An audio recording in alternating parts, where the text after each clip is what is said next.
Uma boa noite a todos nós. Como já foi explicado, nós hoje trabalharemos em cima de uma mensagem do Josué, que tem por título A Morte. E já que essa é a proposta, a nossa ideia é que a gente possa atentamente ler a mensagem do Josué, conseguindo recortar algumas partes que são importantes de serem aprofundadas. A mensagem do Josué começa dizendo o seguinte: ainda temida pela dor da separação, a morte é fenômeno natural que faz parte das leis biológicas da vida. Talvez porque a morte é a única certeza que nós temos, é a única coisa certa na nossa vida, de que um dia todos passaremos pelo momento da desencarnação.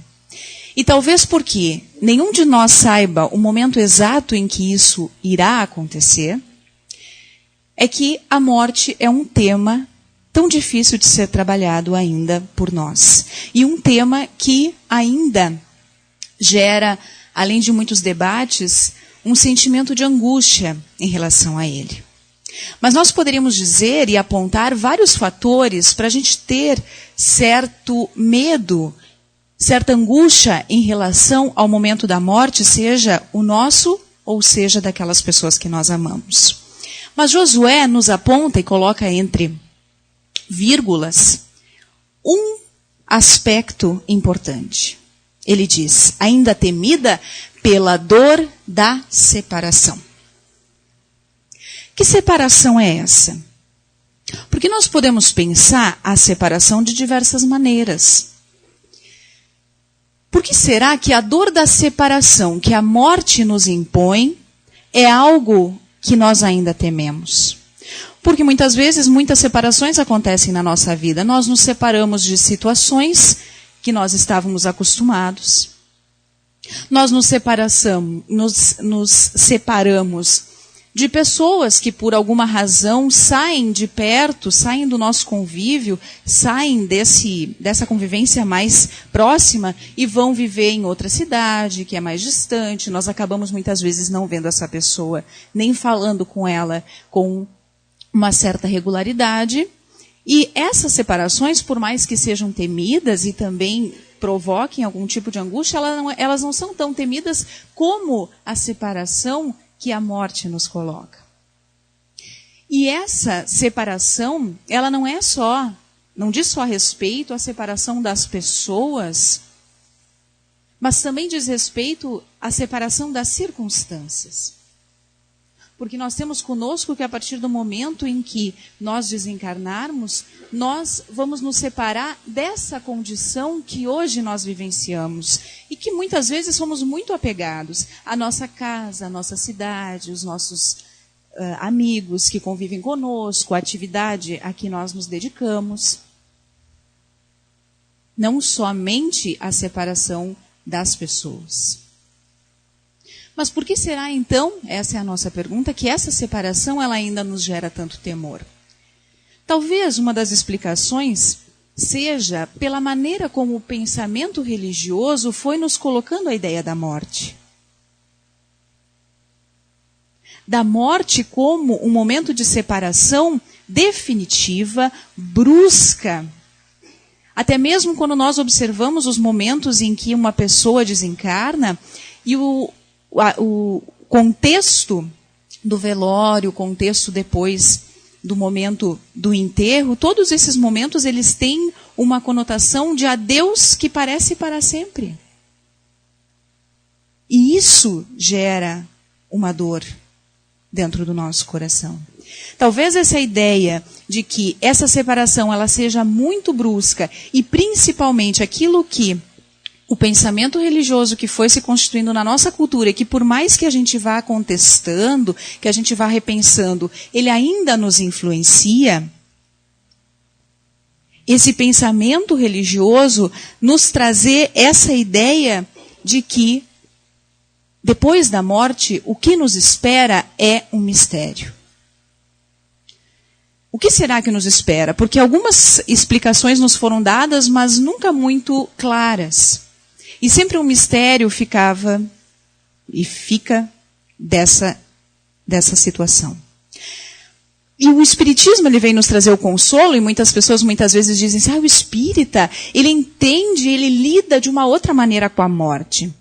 É porque o Espiritismo nos traz o consolo, em primeiro lugar, de que o momento da morte não marca um momento de finitude, ou do fim, ou de algo que se transforma de uma maneira que muitas vezes pode nos trazer medo. E sim, é um momento que marca uma transição na qual se observa a continuidade da vida, só que em condições melhores do que as que nós estamos nesse momento.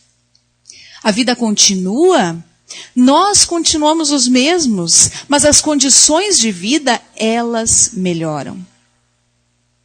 Esse é o primeiro consolo que o Espiritismo nos traz. E o segundo consolo que o Espiritismo nos traz é quando ele nos afirma e nos comprova, através das diversas comunicações que os espíritos desencarnados já nos ofereceram, de que a distância entre nós aqui encarnados e os nossos entes queridos desencarnados, ela não é esse absurdo que muitas vezes nós acreditamos que seja, que a partir do momento em que nós nos separamos pelo desencarne de alguém, essa pessoa continua ligada a nós de certa maneira, porque tanto a vida corporal, o mundo corporal, como o mundo espiritual são duas dimensões que se interrelacionam.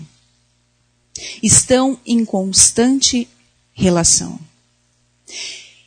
E nós só vamos conseguir entender e talvez trazer isso um pouco mais para o nosso dia a dia e acalmar o nosso coração nessa certeza de que aqueles que partiram para a vida verdadeira continuam ligados a nós e podem sim estar em relação conosco na medida em que nós formos conseguindo entender e também desenvolver além dos 5 sentidos que nós estamos acostumados a desenvolver. Aí, Josué segue a mensagem. Tudo se renova, e para isso precisa passar por transformações em episódios intensos aos olhos atentos. A matéria, para passar de um estado para outro, é impactada por fenômenos físicos que necessitam atender às condições específicas. Assim também, a alma em sua jornada ascensional necessita de transformação significativa para mudar de dimensão. Este fenômeno é conhecido como morte e desencarnação. Então, Josué nos traz que a necessidade do desencarne, a necessidade da morte, ela vai muito além daquilo que nós podemos compreender, na medida em que isso nos proporciona a transformação. Mas aí nós podemos pensar assim, mas não seria mais tranquilo para nós se a gente pudesse se transformar e permanecer sempre nessa condição que aqui nós nos encontramos? Talvez nós podemos usar um exemplo. Quando nós estamos na escola e vamos para o primeiro ano do ensino fundamental, lá nós temos uma turma de colegas e uma professora. Lá nós aprendemos aquilo que é possível com aquelas pessoas e com aquela professora. Já imaginaram se nós chegássemos ao ensino médio, 3º ano do ensino médio, com a mesma professora e os mesmos colegas? E se depois, seguindo a nossa formação, nós estudássemos sempre a mesma matéria e sempre com as mesmas pessoas? Com certeza nós não teríamos condição de ampliar os nossos conhecimentos e evoluirmos intelectualmente. Assim também acontece com a vida. Nós temos uma experiência com determinadas pessoas que constituem a nossa família, que constituem aquelas pessoas que convivem conosco no nosso trabalho, ou sejam nossos amigos. E essa experiência, ela é necessária e ela nos traz efeitos até um certo momento. Chega um momento em que nós precisamos mudar o cenário, nós precisamos também mudar essas convivências para que a gente possa aprender coisas novas, para que a gente possa experienciar algo novo. É por isso que Por exemplo, nós viemos aqui nessa vida e cada um vai ter uma profissão. Nós não temos como, no decorrer da vida, conseguir nos especializarmos em várias profissões. Um vai entender mais das humanas, o outro vai entender mais das exatas. E os espíritos nos explicam que nós, quando reencarnamos, viemos com essa predisposição para desenvolvermos determinadas habilidades espirituais e intelectuais. As outras não quer dizer que a gente não tenha já desenvolvido em vidas passadas, mas elas ficam, de certa maneira, adormecidas para que justamente nessa encarnação a gente possa se dedicar a desenvolver aquelas que nesse momento nós precisamos. Chega o fim dessa encarnação, nós conseguimos aproveitar bem aquela nossa oportunidade de aprendizado, de crescimento. A partir do momento em que nós desencarnamos, vamos organizar uma nova encarnação e aí novos aprendizados estarão à nossa disposição, novas relações estarão à nossa disposição, esperando para que a gente aprenda, para que a gente cresça. Essa a necessidade da renovação através das encarnações. Segue Josué. A morte ocorre em primeiro plano ao desprendimento do fluido vital, que mantinha a estrutura fisiológica, e a partir desse momento, o corpo gradativamente inicia a sua desintegração, retornando ao pó. Quando Josué nos coloca essa dimensão da morte, que é o desprendimento e o rompimento desse fluido vital para início da decomposição do corpo, ele nos atenta e nos faz lembrar e nos provoca a pensar que quem morre é o corpo, o espírito não morre. Muitas vezes, quando nós vemos o nosso ente querido naquele estágio pós-desencarne, antes da separação realmente daquele que nós nos separamos e vemos o nosso ente querido lá desencarnado, muitas vezes nós temos a sensação que ele está ali. Muitas pessoas têm uma dificuldade muito grande de enterrar os seus mortos porque sentem, eu não posso deixar fulano ali. Não posso deixar. Como é que eu vou deixar ele lá sozinho? E algo que nos conforta e que faz com que a gente consiga viver esse momento de uma outra maneira é entendermos que naquele momento e até muito antes não está mais ali aquele nosso ser amado. Ali só está o corpo que lhe serviu nessa vida. Ele já está em outro estágio, em outro lugar. O corpo morre, o espírito não. E o espírito continua o mesmo.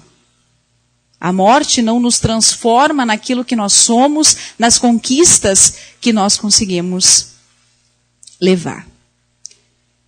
E a mensagem diz, num segundo plano e quase que imediatamente para alguns, os mais espiritualizados, ou de uma maneira mais demorada para os mais materialistas, ocorre o processo de desencarnação, em que, célula a célula, o perispírito desprende-se do corpo físico, libertando a alma. Os espíritos nos explicam que no momento da desencarnação, nós entramos num estado de sono, de perturbação. É interessante a gente fazer uma analogia porque dentro do livro eles também fazem com o momento em que a gente dorme. É muito similar esse estado de perturbação e de sonolência do momento em que a gente dorme, tanto que os espíritos nos colocam que nós morremos um pouco a cada noite quando nós vamos dormir, porque é uma experiência muito similar.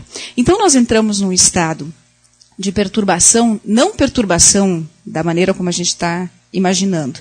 Ou perturbação, como a gente diz muitas vezes, eu estou perturbado. Mas num estado de sono, e aos poucos o espírito vai recobrando a sua consciência. Vai entendendo a condição em que ele se encontra.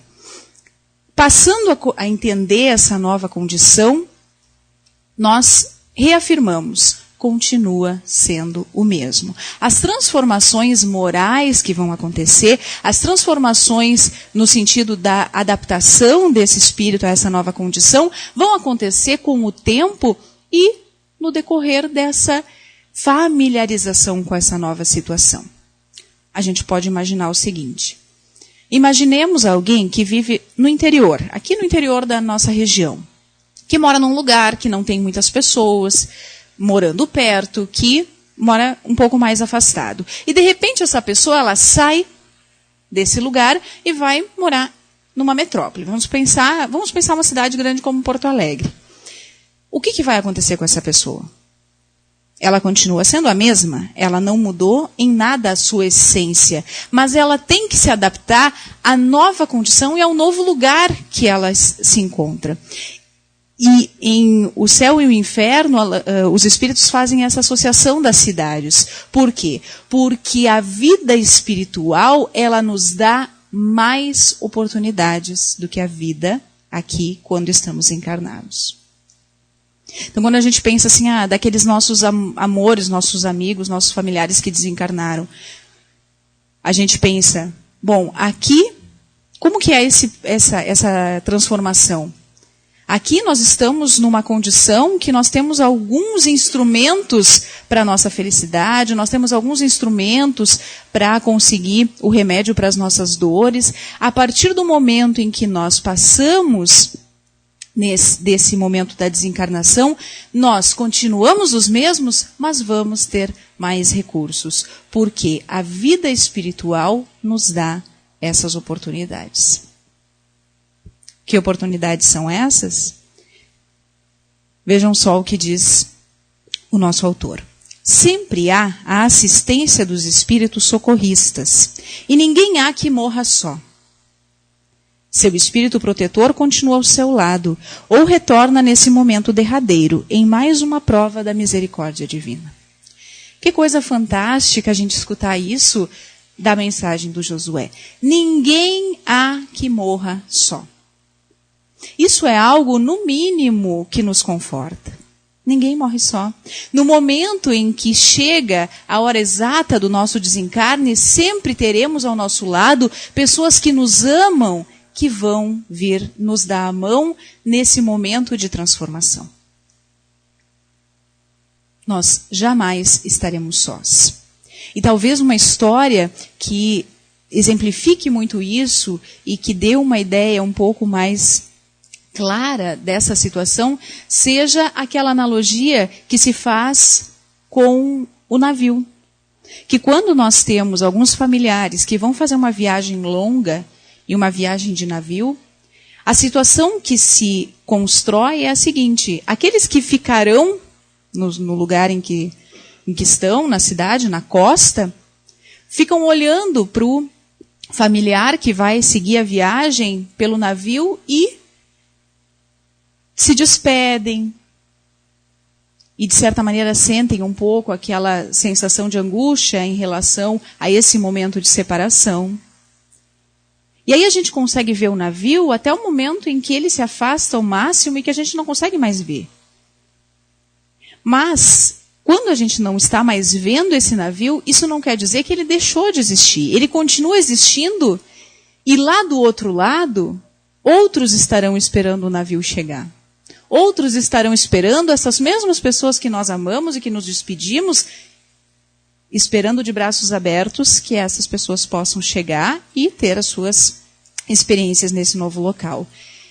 A morte acontece a mesma coisa. Enquanto nós aqui nos despedimos dos nossos entes queridos que vivem a experiência da desencarnação e passamos a não ter mais essa presença física, não conseguimos mais ver todo dia, ter esse contato mais próximo, ele não deixa de existir. Ele continua vivendo, ele continua com as suas experiências, e lá do outro lado existem tantos outros amigos, tantos outros amores, esperando que esse nosso ente querido chegue com os braços abertos, acolhendo para essa nova experiência. E assim também, ele continua o mesmo.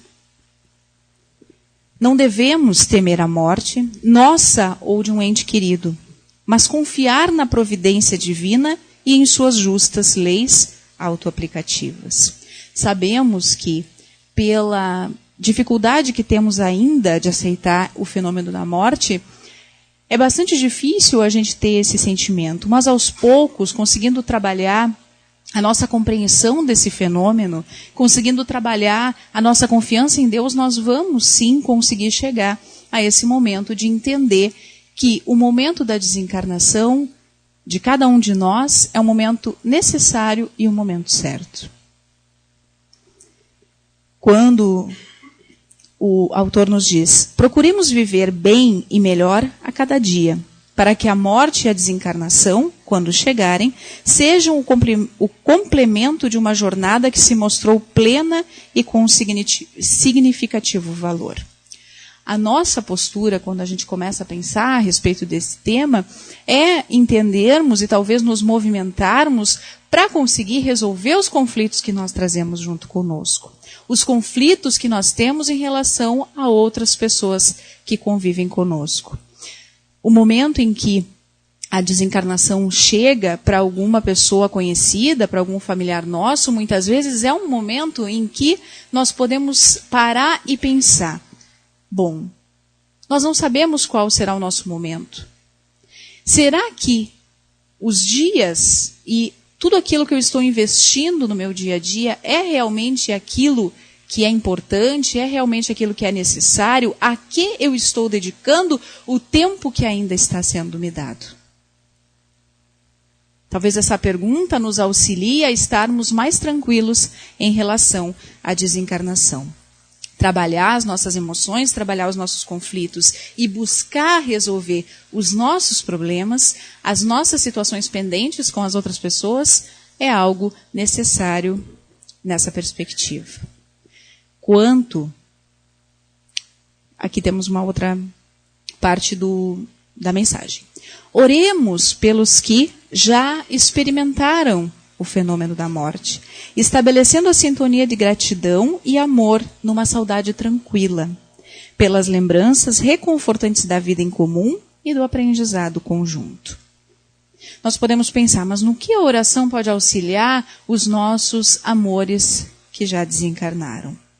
Em primeiro lugar, a certeza de que há alguém vibrando positivamente, que há alguém que espera que nós estejamos bem, é algo que conforta o coração. Sabemos que há alguém que lembra de nós com carinho, que lembra de nós com amor. A simples certeza disso e o pensamento que chega até esse nosso ser amado que já desencarnou é algo que já conforta o seu coração.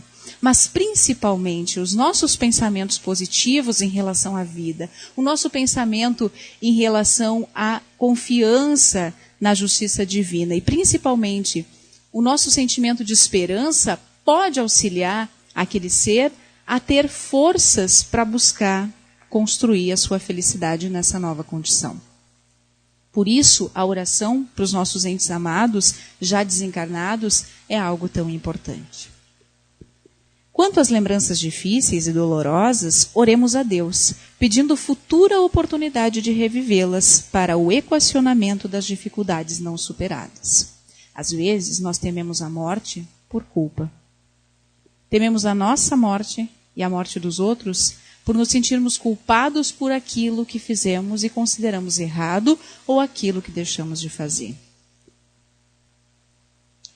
Temos que nos amparar na certeza que nós temos forças para refazer essas situações e que Deus, na sua justiça, jamais nos deixa sem oportunidade. Deus sempre nos dá uma nova chance para que a gente possa refazer esses momentos difíceis. E é nessa certeza, e é também no sentimento ativo, no sentido de pensar: eu vou conseguir resolver, eu vou conseguir reparar essa situação, é que nós temos que encher o nosso coração de esperança e não de remorso, culpa que só atrasa o nosso caminho. A vida continua e a morte é apenas a porta de libertação da alma pela desencarnação. É assim que Josué encerra a sua mensagem. Para quem... Provavelmente muitos que frequentam a casa conhecem Jerônimo Mendonça, a história dele está escrita nesse livro, O Gigante Deitado, e tem uma passagem que chama A Morte. Quando Josué nos diz que a morte é apenas a porta de libertação da alma pela desencarnação, essa mensagem do Jerônimo vem nos mostrar um outro lado, que muitas vezes nós, que temos uma vida tranquila, que temos uma vida sem dores, que temos uma vida ativa, não conseguimos entender. Jerônimo, ele tinha uma condição bastante difícil. Por uma doença, ele acabou sem os movimentos do corpo, não conseguia se locomover, e também perdeu a visão. Ele sentia muitas dores durante todos os dias, as dores eram terríveis. Mas mesmo assim, ele não deixou de trabalhar. Ele continuou trabalhando, ele continuou se esforçando, e ele era exemplo para muitas pessoas. E muitas pessoas procuravam ele com problemas que eram mais ou menos 0,5% do problema dele, e buscavam algum tipo de consolo com Jerônimo. E muitas vezes não bastava ver aquele homem ali naquela condição, precisavam escutar alguma coisa. E certo dia chega uma senhora que tinha recebido o diagnóstico de um câncer, e ela estava muito preocupada, porque ela vinha se tratando e ela tinha aquele medo, né, que pudesse desencarnar por aquela doença. E ela chega, e antes mesmo de chegar perto do Jerônimo, ela começa a falar num tom bastante alto, que ela não queria morrer. E ela dizia, eu não quero morrer, eu quero continuar nessa vida, eu quero continuar na minha casa, com a minha família, eu não quero me separar dessa condição. E aí, ela chega até Jerônimo e pede a Jerônimo, Jerônimo, tu que tem uma fé tão grande, por favor, pede a Deus que ele acabe com a morte. Acabe com a morte, assim ninguém mais morre e a gente fica todo mundo feliz. E aí Jerônimo olha para ela e diz assim, minha filha, se eu pedisse a Deus que ele abolisse a morte, acabasse com a morte, e ele, na sua misericórdia tão imensa, aceitasse o meu pedido, eu estaria condenado a viver pela eternidade nessa cama, com essas dores horríveis e sem poder enxergar. E aí ele termina com uma frase muito bonita. Para mim a morte será aquela doce enfermeira que chegará para mim e dirá, Jerônimo, levante-se, é hora de trabalhar. Essa colocação do Jerônimo é muito interessante, porque muitas vezes nós não compreendemos esse outro lado, o lado que a morte nos coloca da libertação. Por mais que hoje nós estejamos felizes na condição em que nós nos encontramos, a morte sempre é uma libertação.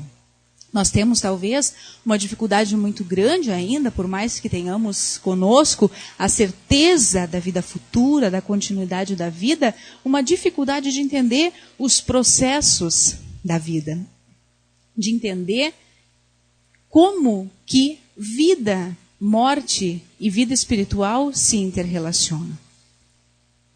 No livro Obras Póstumas tem uma colocação muito interessante que talvez nos faça entender um pouco mais isso. Nós não pensamos muito na vida futura, no pós-morte, e muitas vezes nós tememos esse momento, porque nós ainda temos uma ideia de uma separação muito brusca entre o momento em que estamos encarnados e o momento em que estaremos desencarnados. Se nós, hoje, não tivéssemos certeza do dia de amanhã, nós teríamos medo. Por que nós deitamos na nossa cama à noite e dormimos tranquilos do dia de amanhã? É porque o ontem e o hoje já preparam o próximo dia. Nós sabemos pelo que fizemos ontem, nós sabemos pelo que hoje fizemos, como o dia de amanhã será. E assim também nós vamos conseguindo estar mais tranquilos em relação ao fenômeno da morte, na medida em que nós compreendermos que passado, presente e futuro se interrelacionam e de uma maneira muito solidária são a mesma coisa. Que assim como nós amanhã continuaremos igual, após a morte também continuaremos igual. Entender a continuidade das nossas experiências, entender que esse momento do desencarne nada mais é que uma passagem, uma transformação, e entender também que o que fizermos hoje vai ter reflexo no amanhã, e a maneira como compreendermos o amanhã terá reflexo no nosso hoje, que vai nos fazer estarmos mais preparados, mais tranquilos e também aceitarmos de uma maneira mais resignada e com mais esperança os momentos em que a desencarnação, que a morte chega na nossa vida. Que através do esclarecimento espírita, o auxílio dos nossos amigos espirituais, os exemplos que temos todos os dias no nosso cotidiano, nós possamos fortalecer a nossa fé, fortalecer a nossa confiança em Deus, na certeza de que Ele não nos desampara nunca, em momento algum, muito menos no momento dessa mudança tão importante na nossa existência. Agradeço a atenção de todos vocês e que nós tenhamos todos uma noite tranquila.